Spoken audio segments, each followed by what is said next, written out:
Is it sharp?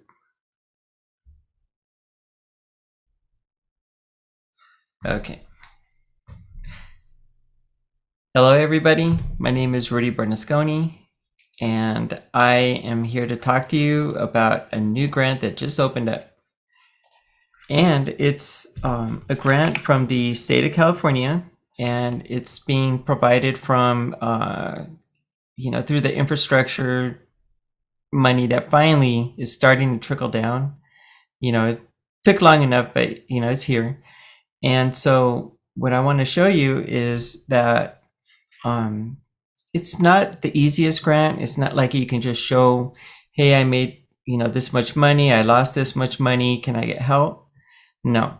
This grant requires you to have a plan to, be able to show what you need. For instance, like structural upgrades or well, anyways, you know what? I'm going to go over the list with you anyway. So here it goes.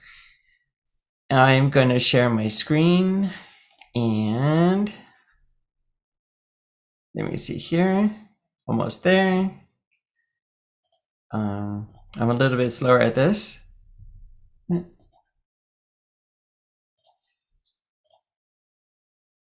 And here we go. Yay. I think I'm sharing my screen. Anyways, it's through california.gov and it's CDSS Department of Social Services. The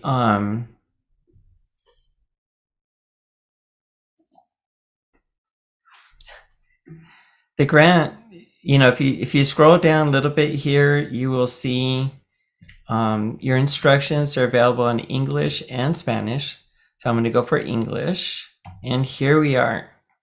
It's called IGP RFA1, which is their small grant. And then there's going to be an, I believe it's IGP RFA2. That is for larger projects. Now, as a note, as you read down in here, you're going to see that if you want to get funded faster and you want the process to go quicker, they're looking for projects that are less than 6 months to completion. So for instance, if you're looking to just upgrade a refrigerator or you need a bigger one or a second one, that will probably go through faster than if you were to say that you needed to add on a room to your childcare center or something. So let me scroll down to page number 3. And on page number 3, I have a highlight on here for the, explaining it's renovation, repair, modernization, or retrofitting of existing facilities for use as a childcare and development and preschool facilities. Now, you need to be able to demonstrate what the funds are used for. And in a lot of the fine print here, what it's asking for is pictures before and pictures after. And you have to put this equipment into use for 2 years from the time. And record keeping wise, you have to keep the records for 7. So I just thought that was a quick little note as we proceed down the line here. The applicants to be eligible is going to be as identified in the code. Eligible applicants are limited to childcare providers who offer childcare and development and preschool program services in childcare centers and licensed family childcare homes, which is most of us. We all, I usually represent family childcare homes. So that's for bookkeeping and accounting purposes, that's, my focus.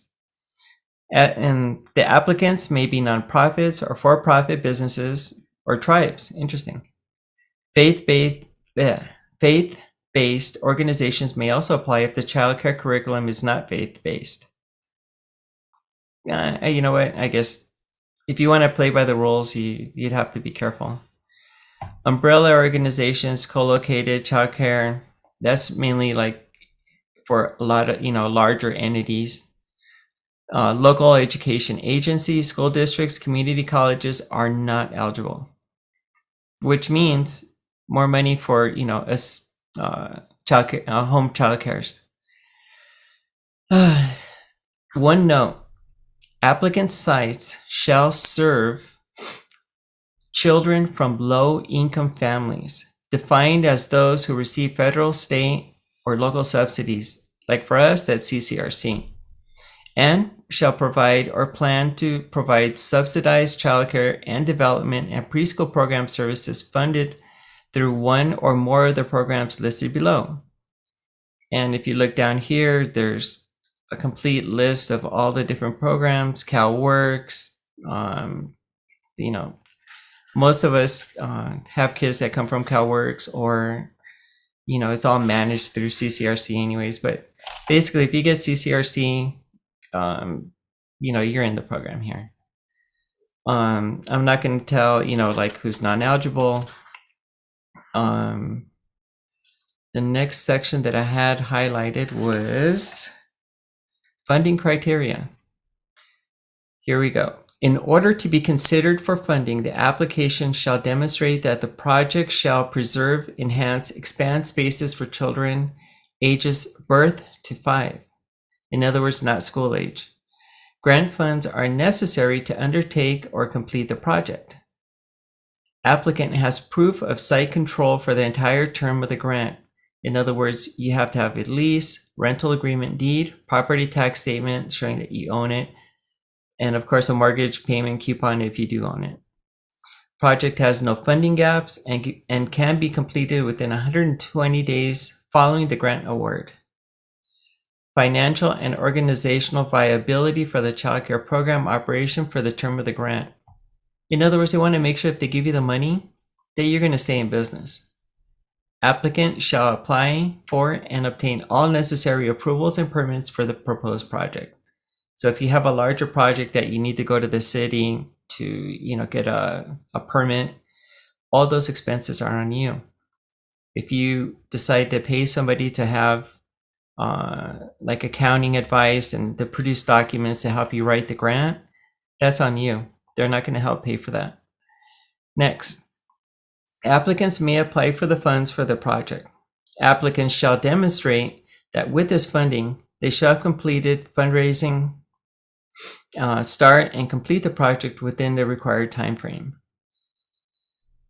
Basically, that's like if you had already started a project or you're going to start it, that you're going to, and you have some of your own funds that you're going to be able to help pay, and then they'll be able to reimburse you. But again, that gets into like more of the larger projects. Next, okay. The award amounts, that was the next one. Everyone's always going to be saying, hey, how much am I going to get? This, again, is not your normal grant that they're going to say, hey, you're going to get, $2,500, $5,000, $10,000, $20,000. No. The award amounts for under the minor IGP 2, I believe it's called. And I'm sorry, IGP RFA 1, which is the small grant.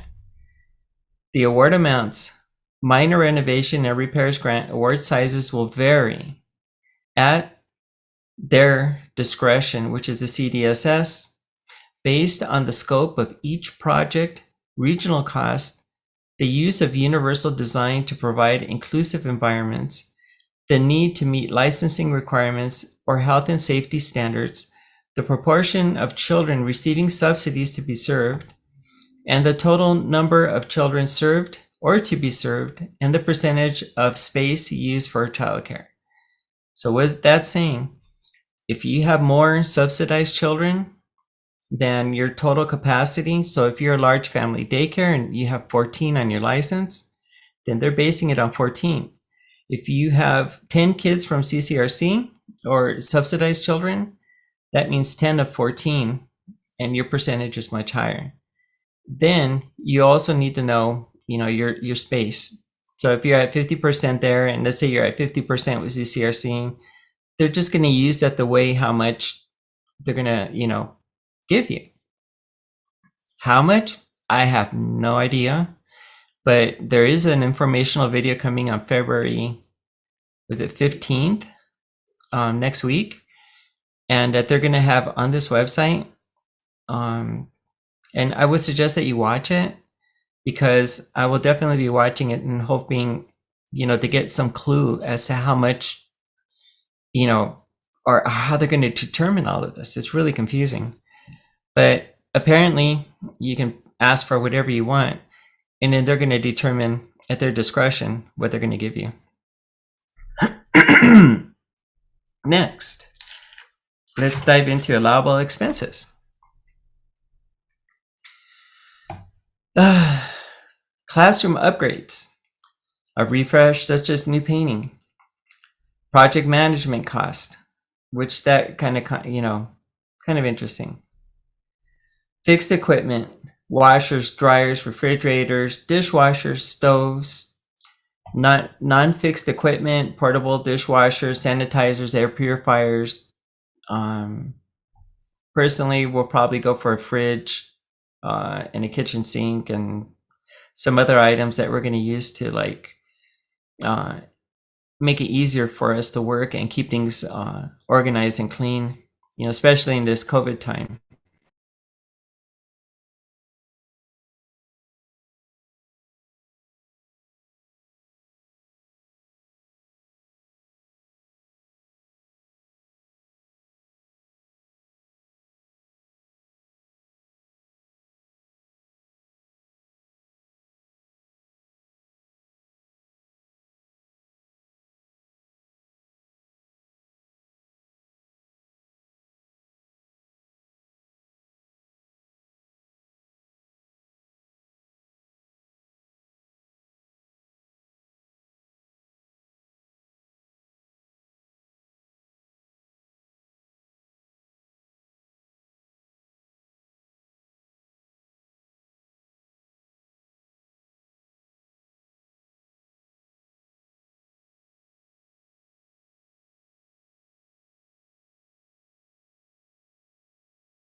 Hello?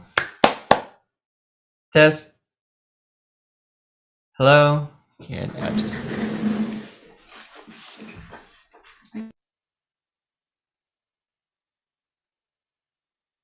but Okay, you're back. Yay! Okay, so I'm not sure how far back I go, but I'm going to go to the grant expenditures. An example of a minor renovation and repair is going to be classroom upgrades, such as a new paint job, project management costs, fixed equipment, washers, dryers, refrigerators, and dishwashers and stoves. For us, we're actually going to put in for probably a washer, dryer, a fridge, and a new sink. We want to make it more efficient for our employees, and so that we are able to keep everything more organized. They also offer, for non-fixed equipment, for those that have like outdoor hand sanitizing stations and so forth. They're willing to put those on the budget. Portable dishwashers, sanitizers, air purifiers, plumbing and or water filtration systems, sinks, portable sinks, automatic dispensers. Now, if you ever, wanted to put in like, that water filtration system into your house, like for us, we have a lot of hard water. It might be really good to, try to put this in on the list, and hopefully, they'll determine that you need it. Next, architectural plans, drawings, design costs, water leak mitigation, windows, roof leak, drywall repair, retrofitting to meet licensing requirements. But hopefully by this point, you still, you will have have had a license, because you're required to have a license. Hazard testing and mitigation, security systems, construction inspections, plan checking, green building standard upgrades, Department of State architect, but that's primarily for like larger facilities. Evaluation and response action costs to hazardous substances, demolition, landscaping, plumbing, heating, ventilation, and air conditioning, electrical, flooring, ventilation systems, and window replacement, fire safety inspections. For most home child cares, you won't need, sprinklers and so forth for your place, but if you have a center, yes. ADA compliances. So if you have children with disabilities, with extreme needs, they're willing to help you with that. And also, if you're handling children with extreme needs, I believe that moves you up on the list, the priority list for getting paid or for getting funded. Playground and outdoor upgrades, fixed equipment, shade, surfacing, fencing, hazard enclosure, gates, landscaping, misting systems, irrigation, gardening, green upgrades. This one's a nice one. So if you've been looking at or thinking of getting, like rubberized padding on installed on the floor, which is like $12 a square foot, apparently you can put that on your budget. And you can also, I don't know if you've seen those giant shades, because we live out in a desert, but they're like these huge shades that they build over the playground equipment. So if you had one of those in mind, put it on the list. You'll never know. You might get it or you may not. Anyways, kitchen upgrades and equipment, child-sized fixtures, in other words, like the tiny potties, sink, and, for the bathrooms. The storage, indoor and outdoor, that's interesting. I don't know if that means they're going to be willing to pay for a shed, or I'm not quite sure what that one is. Hopefully it will be explained in the video that will be, or actually the live Zoom meeting they're having on February 15th. Soundproofing. Well, that's interesting. I mean, if you're sharing a wall with another place or another business, soundproofing would make the most sense. Next, emergency mitigation, fire safety prevention, and property clearance. So if you have like a large yard and you need an area cleared out, I guess they're willing to help you out with that. Air purifiers, earthquake retrofits if you're in an old building or you need straps on your cabinets, disaster bins, batteries, etc. Generators. If you're in an area where the power goes out a lot, definitely put a generator on that list. COVID-19 related modifications, room dividers for classrooms, bathroom modifications including adding partitions or motion controlled sinks and appliances. So if you've been planning on getting one of those cool $400 sink faucets that the kids can just put their hand under and the water just kicks in, get it on the list. Portable high frequency particulate matter or HEPA and UV light purifiers, that would go under the heating and air conditioning. I mean, that is really probably one of the best things that I've seen on the list, because the UV light actually helps destroy the COVID-19 virus in the air. And they have these special calculations that determine how much light for how much exposure. And there's like this whole science behind it, because they use it in the airplanes, airliners and so forth. And they sanitize the air with the UV light. So it'd be good to get a licensed HVAC contractor. You're going to have to get 2 quotes because it's over 5,000, and maybe get that on the list, because I think this will help kill that virus in the air, so it's not spreading as fast as it is between all the children. Next, again, that covers the UV light. Fixed equipment for sanitation, dishwashers, washers, and dryers. You can put an extra crib in there. According to Title 22, you can add a crib. Security systems to monitor pickup and drop off. Upgrades to outdoor space to encourage outdoor learning.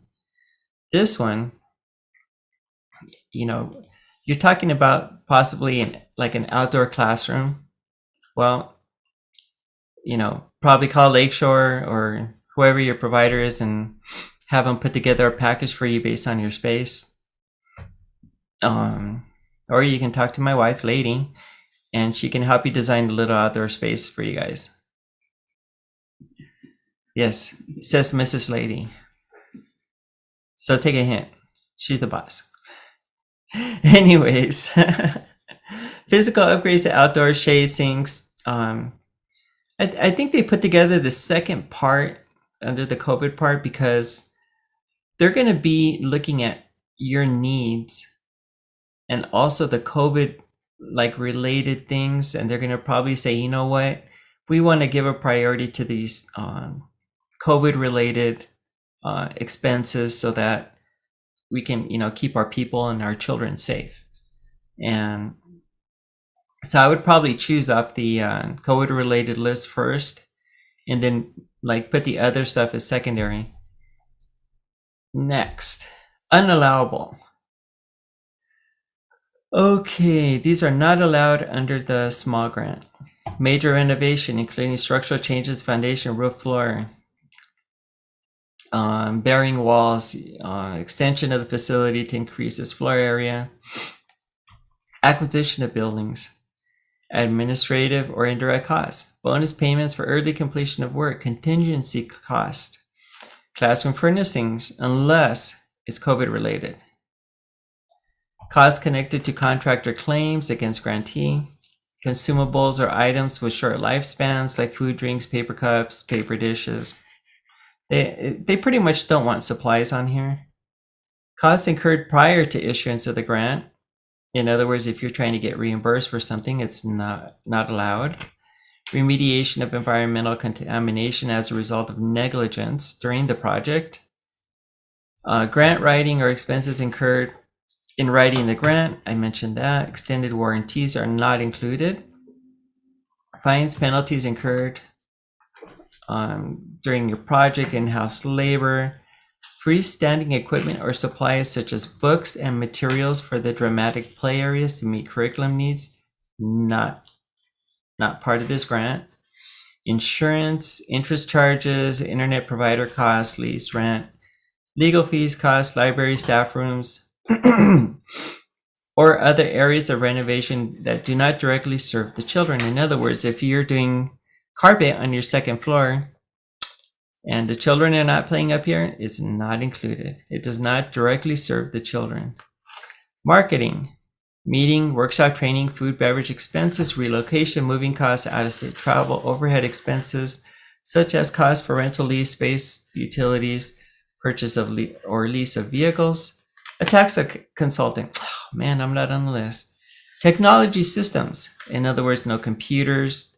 They want you to do things for the kids and build out something big. Remember, they noted 0 to 5. Next, as I mentioned before, you must keep and in use for at least 2 years. Let me find that page 11. Okay. That's called a service requirement. Oh, that was the next thing. Awardees shall be required to continue providing childcare, in other words, stay in business, and development or preschool services at the location site where the grant is being used for a period of years following the grant award as described below. Childcare centers shall provide services for 4 years following notification of grant award. Family childcare homes shall provide services for 2 years following a grant. In other words, the stuff's got to, you got to use it for a couple of years. Next, here they talk about their webinar. It's an informational webinar on February 15th. All the applications are due by March 25th, my birthday. And applications will be reviewed and approved as they are received. So, in other words, I may not be due until March, but definitely get your list together and, and get it in. Now, the one thing I will note here, and I thought it was really important, is that once you submit your application, in other words, if you feel like you've done the whole thing and it's perfectly good, and you click that submit button, you're done. There is no going back. Now, you can save your application and have it in there and review it. I would suggest have a second party review it just to see if, every, dot is dotted and every dash is in there and it's complete. You need to have it be really good and complete, and it has to be right.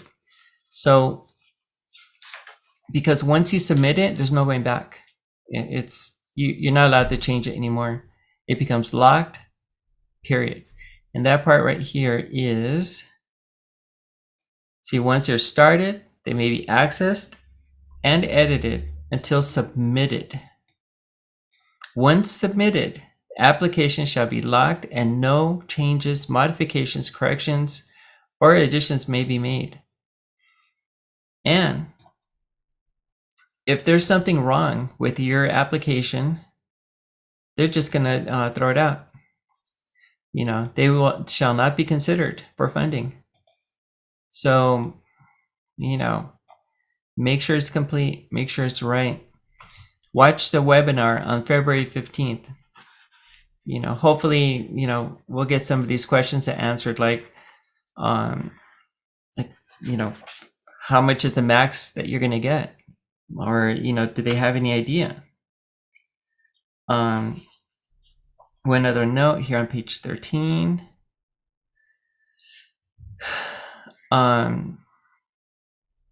Is the required attachment, because the application components are that the collection of information on the program, project, and impact, narratives to describe agency mission, vision, history, project scope, timeline, fund development, and budget activities, budgets for the program site, costs, fund development to cover entire project costs.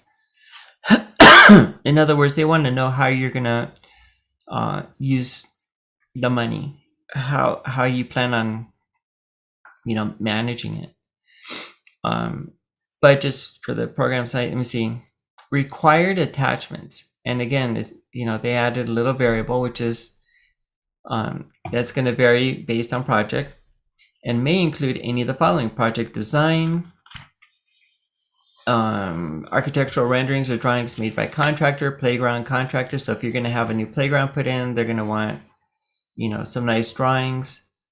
Lease, rental agreement, deed, property tax statement, or mortgage payment coupon. If the lease rental agreement is month to month, a letter from the landlord shall be required confirming the intent to continue lease agreement through the term of the grant. If leasing or renting a property, a written approval from the owner for renovations. CDSS childcare facility license for the project site. An annual audit or current unaudited financials or your most recent tax return, Schedule C. Because, and this is important, the applicant is receiving federal funding, the applicant shall be registered with SAM. SAM is it's like a federal portal, and I mean we registered in there, and it works out pretty good. I mean, it's pretty easy. There's a lot of weird questions, but here's sam.gov, entity registration. They give opportunities, but it's primarily for like really large contracts. Then, if the applicant is a non-public entity, the applicant shall be registered with the Secretary of the State and provide proof of their application. Please note, sole proprietors, which is most home family child cares, do not need to register with the Secretary of the State. And then they talk about public agencies. Next is, I have a note on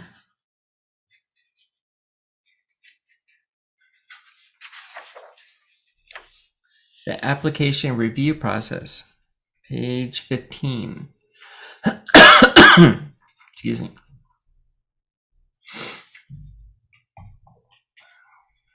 Applications shall be preliminarily screened for project readiness and to determine whether the applicant meets the eligible criteria and all required attachments submitted.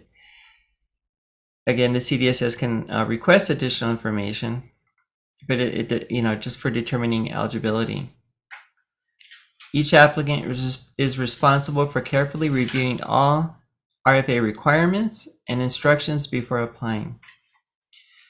The CDSS reserves the right to accept submissions with minor discrepancies if those discrepancies do not impact the integrity of the submission. The application shall contain all required certifications, assurances, and signatures uploaded to a third-party online portal. If the application is disqualified, applicants shall be sent an email stating the reasons for the disqualification. Disqualification determinations cannot be appealed. Okay, here we go. Prioritization process. Reviewers shall read and evaluate each application that is not disqualified as part of the preliminary screening processes discussed above. Applications shall be screened against a priority matrix.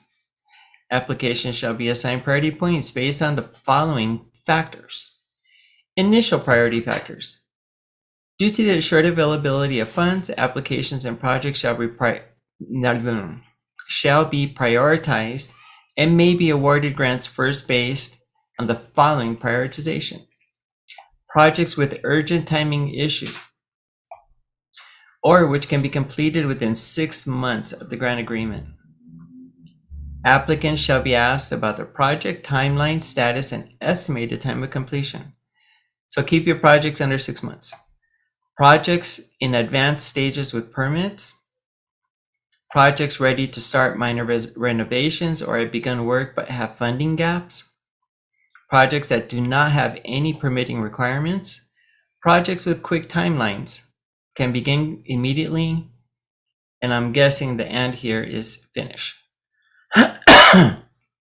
Those projects that are only requesting the purchase of equipment, refrigerator, dishwashers, stoves, sinks, washer and dryers, those are just like pieces that, it doesn't require, 6 months to, get it through. Additional priority factors. Programs where minor renovations would prevent the revocation of a child care facility license. Programs where minor renovations would mitigate health and safety issues and decrease the risk of licensing violations. I kind of wonder if this is going to be kind of like the COVID programs that serve children with state subsidies. In other words, CCRC or other, subsidized programs. Programs that serve higher numbers of low-income families. Programs located in areas with a demonstrated shortage of licensed care, like in the desert, priority zip codes. I know for a fact that we're in a low-income area, so I guess we get a priority. Programs serving infants and toddlers. Programs that focus on serving children with exceptional needs, migrant or children who are unhoused or in CPS or foster care. Programs that have been affected by declared disasters, COVID. Programs operating as nonprofits and projects co-located within affordable housing. So I guess if you're in a project and, you'd be able to get moved up the list. The CDSS shall utilize the most recent census data available. I'm not sure, but if most of you that did the EIDL and supplemental funding, they had you check your zip code on a program to see if you were in a low income area so that you would qualify for the supplemental EIDL. I believe they're talking about the same system. So if you qualified for that supplemental EIDL, chances are you're going to be prioritized for being in a low income. Okay, projects where a building is owned by the operator, entity providing care, projects that demonstrate long-term financial sustainability, programs with match funding. I think that has to do more with larger projects. Okay, next.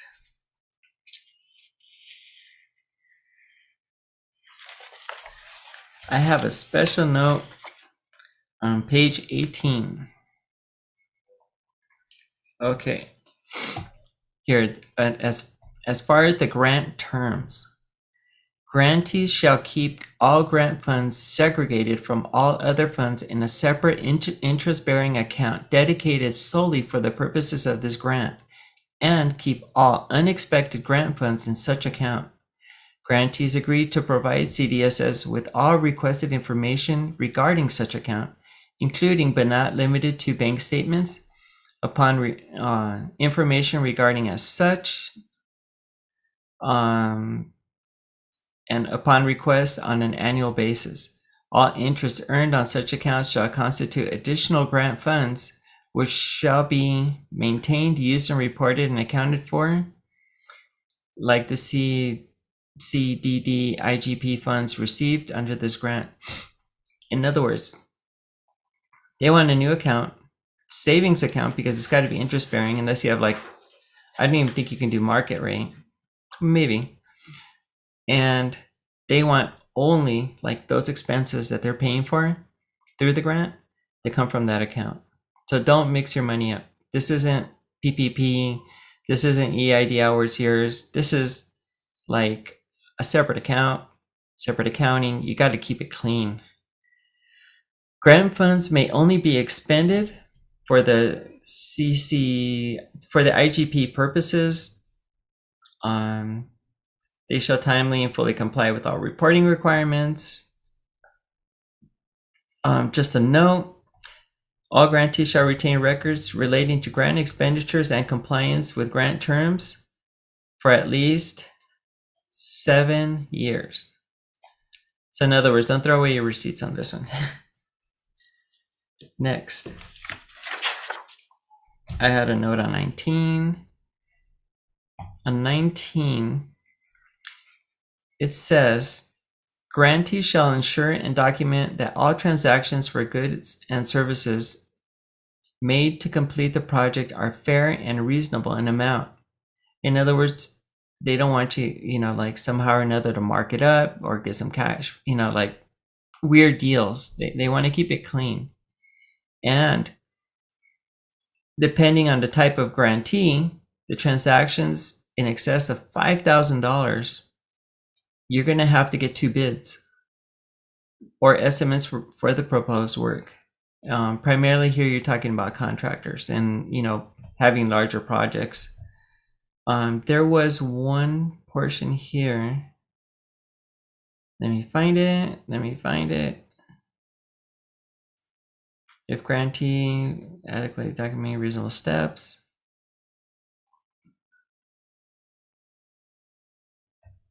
Okay, there was one part that I read that had to do with, let me see here.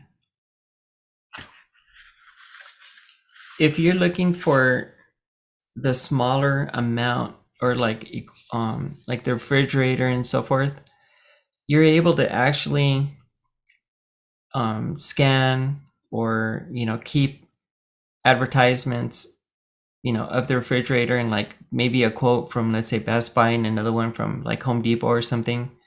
And let's say you did buy it at Home Depot. You want to keep those records together because it will show that at least you tried to find, a different price or that you're checking around for that fridge. And they want you to keep copies of all that, in your files. So just kind of like to show that you didn't pay too much for it. My next note is on page 22. I mean, there's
Can you hear me now?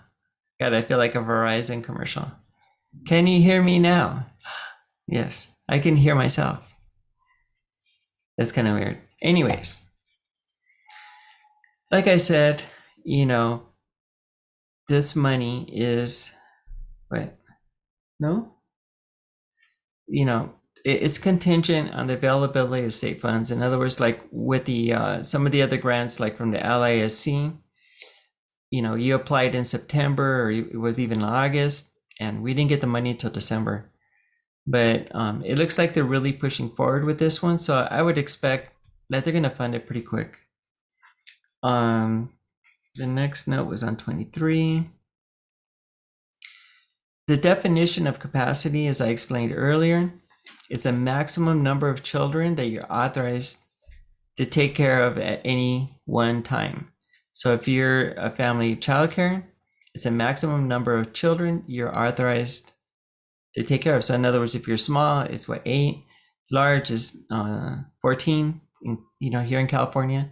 So, again, when you're doing that comparison of, hey, how many children on subsidy, what's the percentage, like that kind of works in your favor, because if you have 2 groups of kids, morning and afternoon, you might have, more kids on your roster, but at any one time, is what they want to know. In other words, more subsidy kids. And that was it, people. After February 15th, we'll have a better idea. And if you like this video and you want to see more of these, and And the update after the grant, which would be on February 16th or 17th, after I get to absorb all the information. Please subscribe to our channel, and thank you for watching. And I will see you after the new update.